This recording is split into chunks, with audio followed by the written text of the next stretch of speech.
తర్వాత అనుభవపూర్వకంగా అనుభూతి చెందుతాడనమాట. చదివి నాన్న. నేను జయించాను అంటే ఏమిటి? నటుడు ఎలా ఉంటాడు, అలా ఆ నటన మనం నేర్చుకోవలసిన అవసరం లేకుండా ఉపాధికి అలవాటైంది. మన చూపేమో అక్కడుంది. కంసాలి వాడి చూపు కుమ్మరి చూపు కావాలి. అంటే ఇది బంగారం అవునా కాదా అని కంసాలు చూస్తాడు. కుమ్మరేమో ఈ కుండ కాలిందా లేదా అని చూస్తాడు. మన్ను మంచిదా కాదా అని చూస్తాడు. అంటే నిపుణం మీద మన చూపు ఉండటం చేత ఇవన్నీ ఉన్నప్పటికీ మిమ్మల్ని నేను చూడటంలా మీరందరూ కనిపిస్తున్నారు అంటే కనిపిస్తున్నారు. చూపు ఎక్కడుంది? అక్కడ ఉంది. అంటే బంగారం గాజు ఉన్నప్పటికీ, ఏకకాలంలో చూస్తున్నప్పటికీ, గాజు అని పిలువబడుతున్నప్పటికీ బంగారం విడిచి లేదు. అలా నిర్గుణములు ఆత్మ అది అంటే వస్తువుగా ఉన్నా సరే బంగారాన్ని విడిచిపెట్టలేదు. అంటే ఇప్పుడు ఈ శరీరం వచ్చినప్పటి నుంచి దీనికి జయించాను అంటే ఈ ఇంద్రియాలకి పనిచేయడం అనేటిది అలవాటు అయిపోయింది. ఇప్పుడేం కొత్తగా వీడు అలవాటు చేసుకోని అవసరం లేదు. ఉపాధికి అలవాటు అయిపోయింది. ఈ పనులు చేయడం అనేటిది అలవాటు అయిపోయింది. కానీ ఈ ఇంద్రియాలు పనిచేస్తున్నప్పటికీ నా దృష్టి ఎక్కడ ఉండాలి? పరమాత్మ ఇంటి జ్ఞానం మీదే ఉండాలి. ఆ పరమాత్మ మీదే ఉండాలి దృష్టి. ఎప్పుడైతే అంటే నా దృష్టి ఎప్పుడైతే అక్కడ ఉందో, ఇక్కడ ఇంద్రియాలు పనిచేస్తున్నప్పటికీ, ఇక్కడ అందరూ కనిపిస్తున్నప్పటికీ వీటి గురించినటువంటి ఆలోచన లోపల రావట్లా. ఎందుకని? దృష్టి ఆ బ్రహ్మ మీద ఉంది. అంటే ఇప్పుడు బంగారం నగగా మారినప్పటికీ ఆ నగ మీదే నగ చూస్తున్నప్పటికీ బంగారం ఎలా గుర్తిస్తున్నాము? అలాగే ఇక్కడ రూపనామాలన్నీ చూస్తున్నప్పటికీ, వరసలు చూస్తున్నప్పటికీ, ఇక్కడ జరిగేటువంటి పరిస్థితులన్నీ చూస్తున్నప్పటికీ కానీ వేటిని లోపలికి నమ్మకంగా లోపలికి తీసుకునే విధంగా లేదు.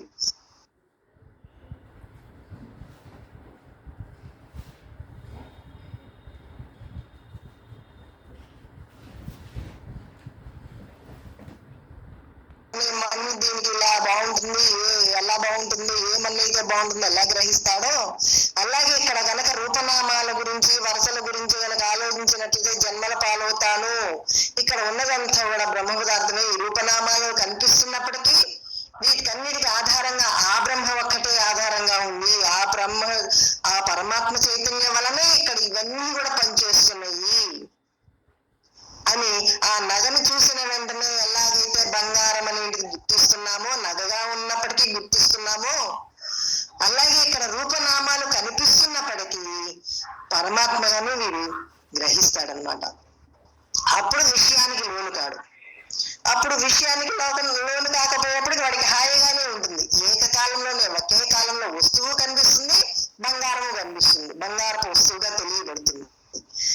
అలాగే ఇక్కడ రూపనామాలన్నీ అంటే ఇప్పుడు మన జీవితంలో ఎంతో మంది వస్తుంటారు, పోతుంటారు, ఎన్నో వరసలు వస్తుంటాయి, బాధ్యతలు వస్తుంటాయి. ఇవన్నీ చేస్తున్నప్పటికీ ఇవన్నీ నగలన్నమాట. ఈ నగలకన్నిటికీ ఆధారం అదే శక్తి, ఆ బంగారమే. ఆ శక్తి వల్లనే ఇన్ని రకాలైన నగలు ఏర్పడింది. అంటే ఇక్కడ వరసలు గాని, మాటలు గాని, సందర్భాలు మారుతుండొచ్చు. ఇప్పుడు అత్తా కోడళ్ళనేటిది, ఆ అక్కా చెల్లెలనేది విధిని మార్చలేదు, కానీ నీ విధానాన్ని మార్చుకోగలవు. ఎందుకంటే అది మింగిన ముద్ద లాంటిది. విధి అనేది మింగిన ముద్ద లాంటిది.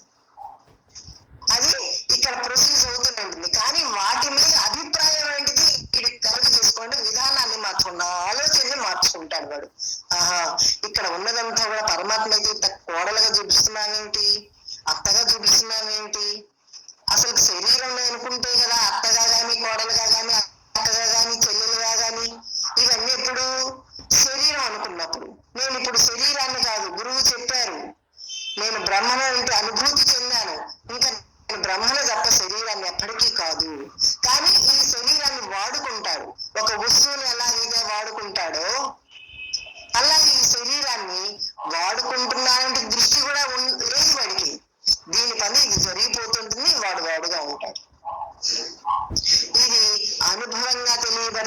స్థితిగా ఉంటుంది.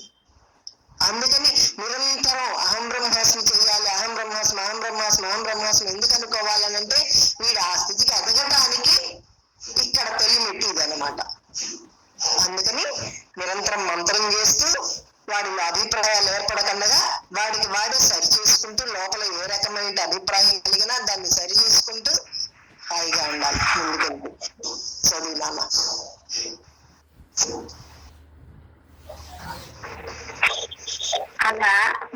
అలా నిర్గుణములో చూపు ఉన్నప్పటికీ సగుణం విడిచి నిర్గుణం లేదు. సగుణం అంటే తెలిసిన తర్వాత సగుణం మీద అపనమ్మకం ఉంది. సూదిలో దారం గుచ్చుతున్నామండి, బెజ్జం మీదే ఉంది మన దృష్టి, సూది మీద లేదు. ఆధారం అందులో గుచ్చుతున్నాము లేదా, అట్లాగే ఆ నిర్గుణం మీదే అధిష్టానమైన దృష్టి చూపు ఎప్పుడైతే వచ్చిందో ఈ బుద్ధి అనేటువంటిది ఏమి చెయ్యలేక మెలకువ రావటం చేత ఉన్నప్పటికీ లేదని తెలుస్తుంది. సుఖదుఖాలు నాగలక్ష్మి మాట్లాడండి.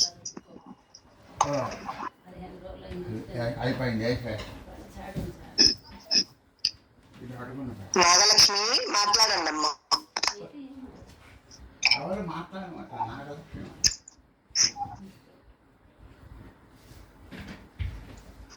చదువు సులోచన, కొద్ది చదువు.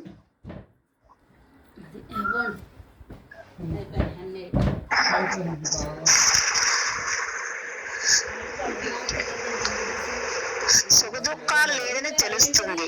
ఇదంతా మాయా కార్యం ఉన్నట్లు తెలుస్తుంది, కానీ నిజంగా కాదు అని తెలుస్తుంది. సృష్టి ఉన్నప్పటికీ, రాగద్వేషాలు ఉన్నప్పటికీ అపనమ్మకం కలిగి ఉన్నాడు. లేనప్పుడు జీవుడవుతున్నాడు. తిరిగి జన్మ తెచ్చుకోవటం కూడా నీ చేతుల్లోనే ఉంది.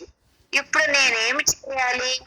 ఎవరి మటుకు వాళ్ళు సంసారంలో ఉన్నారు కనుక ఎవరికి వాళ్ళ సంసారం విడివిడిగా ఉన్నాయి కాబట్టి ఎవరి విషయం వారు తను సాక్షిగా ఉండి బుద్ధి ఎలా బయటికి వెళ్ళిందో, ఎలా నమ్మకాన్ని తెస్తుందో విచారణ చేస్తే ఎన్నాళ్ళు పట్టొచ్చు, ఎన్నేళ్ళు కావాలి? ఇక్కడ అందరికి వినిపిస్తుందా? నాగలక్ష్మి మాట్లాడండి.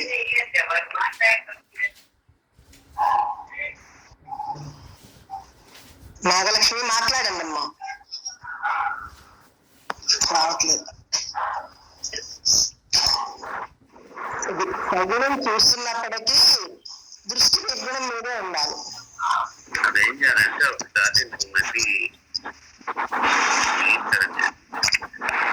నాగలక్ష్మి మాట్లాడతారమ్మా. ఏదో డిస్టర్బెన్స్ సుబ్బయ్య గారు జరుగుతుంది.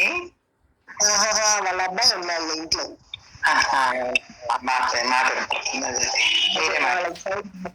సిగ్నల్స్ కూడా సరిగా లేవు. సగుణ నిర్గుణాలు వీడు సగుణం చూస్తున్నప్పటికీ నిర్గుణమైన దృష్టి అలవరుచుకోవాలి. అదే సమాధిలో ఉండటం అంటే. ఎప్పుడైతే సమాస్థితిని ఆశ్రయించి సమాధి దృష్టిగా పెట్టుకుని ఉన్నాడో అప్పుడు రూపనామాలు కనిపిస్తున్నప్పటికీ ఆ రూపనామాల మీద అపనమ్మకం కలిగి ఉన్నాడు. నమ్మకం ఎక్కడుంది? నమ్మకం పరమాత్మ నమ్మకం మీద ఉంది. తన దృష్టి ఏమో అక్కడుంది. ఇక్కడ వ్యవహారం జరిగిపోతుంది. కనిపిస్తున్నాయి, రాగద్వేషాదులు కనిపిస్తున్నాయి, ఇక్కడ కనిపించేటువంటి రూపనామాలు కనిపిస్తున్నాయి. కానీ వేటి మీద కూడా నమ్మకం లేదు. ఎక్కడ లేదు? మైండ్ లో, వాడి లోపల లేదు నమ్మకం. అందుకని ఇక్కడ అభిప్రాయం ఏర్పడదనమాట. నమ్మకం ఉన్నట్లయితే కనుక వాడికి అభిప్రాయం ఏదో మంచి వాళ్ళనో చెడ్డ వాళ్ళనో అటువంటి వాళ్ళనో వాళ్ళ మాట బాగుండదనో చేత బాగుండదనో ఈ రకమైన అభిప్రాయం కలగడానికి అవకాశం ఉంది. కానీ ఇప్పుడు సగుణం మీద లేదు దృష్టి. సగుణం కనిపిస్తున్నప్పటికీ నిర్గుణం మీదే ఉంది. రూపనామాలు వాళ్ళు కనిపిస్తున్నప్పటికీ, కోడలుగా కనిపిస్తున్నప్పటికీ, అత్తగారుగా కనిపిస్తున్నప్పటికీ, అక్క చెవుల్లో కనిపిస్తున్నప్పటికీ, కానీ చూపు పరమాత్మ మీద ఉంది. చూపు ఎప్పుడైతే పరమాత్మ మీద ఉందో ఇంకా అక్కడ లోపల కల్తీ ఏర్పడటానికి అవకాశం లేదనమాట. అట్లా ఉన్నట్లయితే అపనమ్మకం లేకుండా ఉన్నాడు అనుకో, వాడు జీవుడుగా అయిపోతున్నాడు. జీవుడు నమ్మకం కలిగి ఉంటున్నాడు కదా, వీళ్ళు ఇట్లా చూసారండి, వాళ్ళ మాట బాగుండదండి, వీళ్ళ చేత బాగుందండి, వాళ్ళ ప్రవర్తన ఎప్పుడూ అంతేనండి, మాటలు చెప్పేటప్పుడు బాగా చెప్తాడు కానీ చేతుల దగ్గరికి వచ్చేప్పుడు సరిగా ఉండదండి, ఎన్నో రకాలైన అభిప్రాయాల్ని తీసుకొస్తుంది ఆ మనసు. అందుకని దాని మాట నమ్మకూడదు. నువ్వు శరీరాన్ని కాదు, నువ్వు శరీరంగా ఉంటే కదా అక్కడ అత్తగారో, కోడలు గారో, అక్కగారో, చెల్లెలు గారో, భర్త, పిల్లలో, ఇవన్నీ లోపల అభిప్రాయం ఏర్పడటానికి. అందుకని నేను శరీరాన్ని కాదు, నేను పరమాత్మ అంటే ఆ దృష్టి అంతా కూడా ఆ నిర్గుణం మీదే పెట్టుకున్నాడు. నిర్గుణం మీద పెట్టుకున్నప్పుడేమో వాడు ఎదుగుతున్నాడు, రూపనామాల మీద పెట్టుకున్నప్పుడేమో జీవుడు అయిపోతున్నాడు, అంటే తగ్గిపోతున్నాడు. మనకు మోక్షం తప్ప ఇంకేమీ వద్దు, ఇక్కడ ఎన్ని రకాలుగా ఉన్నాయి, ఇవన్నీ వీటి వల్ల ఏ రకమైన ఉపయోగం లేదు అని వాడికి బాగా అర్థం అవ్వాలి. ఆ లోపల అర్థం అవ్వాలి అంటే వీడు ఈ సాధనలో బాగా దృఢ సాధన చేయాలి, తీవ్రమైన సాధన చేయాలి. మంత్రానుష్ఠానం, ధ్యానము, సత్సాంగత్యము, ఈ విచారణ, ఇవన్నీ నిరంతరం ప్రాసెస్ గా జరుగుతూ ఉండాలి. జరుగుతూ ఉంటేనే కానీ నిర్గుణం మీద దృష్టి ఉండదు, నిలవదు. అలా ఉంటున్నామా లేదా, ఏమైనా పొరపాటు పడుతున్నామా, ఏమైనా పొరపాటు పడుతుంటే ఆ పొరపాటు వల్ల విచారణ చేసుకుంటాడు, ఆ పొరపాటు సరి చేసుకోవడానికి విచారణ చేసుకుంటాడు. అందుకని నిరంతరం మనలో ఏం జరుగుతుంది, మనం ఎలా ఉన్నాము అని ఎవరికి వాడు నీ దృష్టి కలిగి చూసుకుంటూ ఉండాలి. చదువునా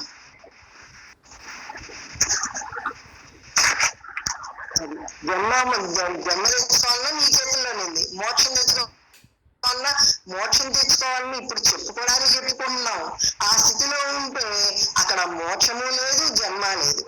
కానీ ఆ స్థితి దాకా వీడు ఎదిగేంత వరకు వీడు మోక్షం కావాలనేటువంటి దృష్టిగానే వీడు ప్రయాణం చేస్తాడు. మోక్షం తప్ప నాకు ఇంకేమీ వద్దు, ఆ ముళ్ళు తీసేంత వరకు ఉపయోగించేటువంటి ముళ్ళుని కూడా వాడతాడు.